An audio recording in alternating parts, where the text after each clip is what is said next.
بسم اللہ الرحمن الرحیم الحمدللہ رب العالمین وصلی اللہ علی محمد وآلہ الطاہرین ولعنۃ اللہ علی اعدائہم اجمعین الی قیام یوم الدین۔ موضوع گفتگو خرید و فروخت، اور ہماری اس گفتگو کا عنوان ہے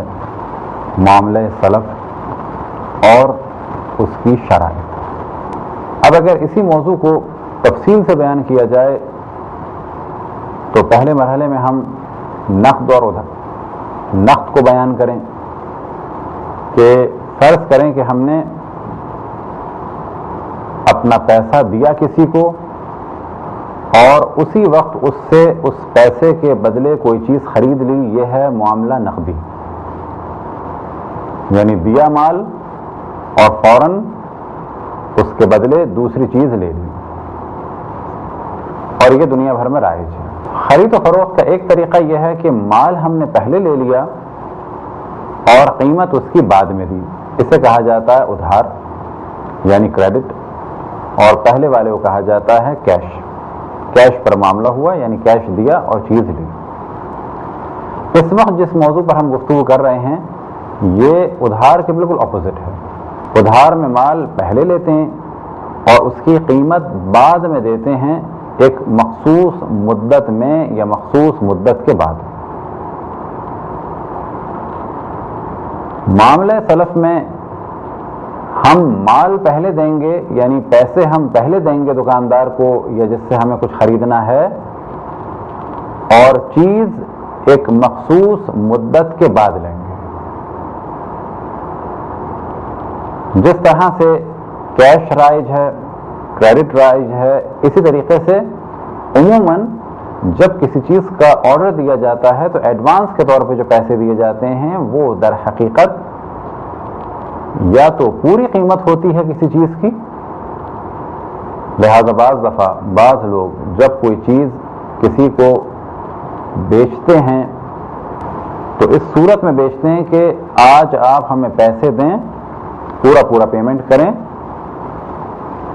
اور اتنی مدت کے بعد آپ کی چیز تیار ہو جائے گی، یا یہ کہ ہمارے پاس ہے اور ہم اتنی مدت کے بعد آپ کو ہینڈ اوور کریں گے۔ تو بعض دفعہ پوری قیمت لی جاتی ہے اور بعض دفعہ کچھ قیمت لی جاتی ہے۔ اس قسم کے معاملے کو کہا جاتا ہے معاملہ سلف، یعنی پہلے ہم نے قیمت دے دی، پھر ایک مخصوص مدت کے بعد ہم نے مال لے لیا۔ جس طرح سے اور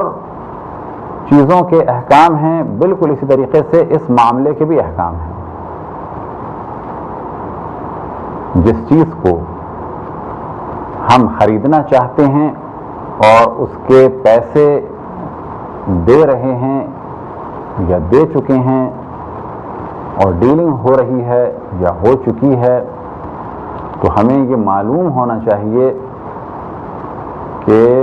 وہ چیز کیسی ہے۔ یعنی فرض کریں چیز کے بارے میں تو بات ہو گئی ہے،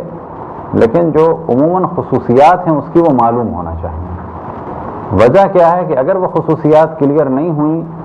اور جو خصوصیات ہم چاہ رہے تھے وہ اس میں نہیں ہوئیں تو یہ معاملہ اختلاف تک پہنچے گا۔ لہذا معاملہ سلف میں یہ شرط ہے، یعنی اگر ایڈوانس ہم پیمنٹ کرتے ہیں کسی چیز کی تو وہاں پر شرط ہے کہ جو چیز ہم لے رہے ہیں اس کی خصوصیات کا اندازہ ہو۔ دوسری شرط یہ کہ جس وقت معاملہ ہو رہا ہو اس وقت پوری قیمت ادا کی جائے۔ پوری قیمت ادا کرنے سے مراد کیا کہ اگر ہم نے پوری قیمت ادا کر دی تو جو چیز ہمیں ملے گی اس کے ہم پورے مالک ہوں گے، لیکن اگر ہم نے کچھ مال ادا کیا تو ہم اس چیز کے مکمل مالک نہیں ہوں گے جس وقت وہ چیز ہمیں ملے گی، بلکہ جس وقت ہم باقی پیمنٹ کریں گے اس وقت اس کے مالک ہوں گے۔ اب لہذا اس چیز کے ہم کیونکہ مکمل مالک نہیں ہیں تو بعد میں کچھ پرابلم ہو سکتے ہیں، تو دوسری شرط یہ ہے کہ پورا مال ادا کریں، اور اگر جس سے آپ خرید رہے ہیں وہ مقروض ہے تو یہ بھی کہا جا سکتا ہے کہ فرض کریں کہ تم میرے 80,000 کے مقروض ہو، میں تم سے 1 لاکھ کی یہ چیز لے رہا ہوں اور اس وقت تمہیں 20,000 دے رہا ہوں، یہ میرے 20,000 اور وہ 80,000 ملا کر 1,00,000 ہوئے، یہ تمہارے ہوں گے، اور وہ چیز کہ جو مجھے تم سے چاہیے، فرض کریں کہ اسکوٹر ہے، وہ میری ہوگی۔ وہ یہ کہتا ہے کہ ہاں یہ اسکوٹر میں ہینڈ اوور کروں گا، ایک خاص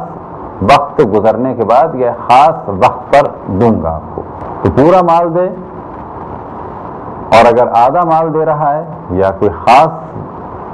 پرسنٹیج کے حساب سے مال دے رہا ہے تو پھر جتنی پرسنٹ وہ قیمت ادا کر رہا ہے اتنے ہی پرسنٹ اس مال پہ اس کا حق ہوگا۔ تیسری شرط یہ کہ مال ہینڈ اوور کرنے کی مدت معین کی جائے۔ مثال کے طور پہ یہ نہ کہا جائے کہ جب سردیاں آئیں گی تو دوں گا، کیونکہ سردیاں آنے کا خاص وقت نہیں ہے۔ سردیاں 10 دن پہلے بھی آ سکتی ہیں، سردیاں 15 دن بعد بھی آ سکتی ہیں، اور پھر سردی سے کیا مراد ہے کلیئر نہیں ہے۔ تو ضروری ہے کہ ڈیٹ معین کی جائے کہ اس ڈیٹ کو یہ مال ہینڈ اوور کروں گا۔ چوتھی شرط یہ کہ جگہ کو بھی معین کرے کہ کہاں پر یہ چیز تمہارے ہینڈ اوور کروں گا۔ پانچویں شرط یہ کہ جو چیز ہے اس کا وزن یا عدد کے اعتبار سے یا مقدار کے اعتبار سے معین ہو۔ اور چھٹی شرط یہ کہ جو وقت معین کیا گیا ہے ڈیلیوری کا وہ ایسا وقت نہ ہو کہ اس وقت عام طور پر مارکیٹ میں وہ چیزیں نہیں ہوتی، یعنی ایسا وقت معین کیا جائے کہ جب عموماً ڈیلیوری کرنا کسی مال کی آسان ہوتا ہے، مارکیٹ میں مال پایا جاتا ہے۔ یہ تھی چند شرائط معاملہ سلف کی، یعنی ایسی ڈیلنگ کی، ایسی خرید و فروخت کی کہ جس میں پیمنٹ پہلے کیا جا رہا ہے، کمپلیٹلی پیمنٹ، یا کسی خاص مقدار میں پیمنٹ پہلے کیا جا رہا ہے اور مال ایک خاص مدت پر ہینڈ اوور کیا جا رہا ہے۔ خداوند تبارک و تعالیٰ سے دعا ہے کہ بحق محمد و آل محمد ہمیں اپنے رسول، اپنے حجتوں، خصوصاً امام زمان علیہ الصلوۃ والسلام کی معرفت اور اطاعت کی توفیق عطا فرمائے۔ وصلی اللہ علی محمد و آلہ الطاہرین۔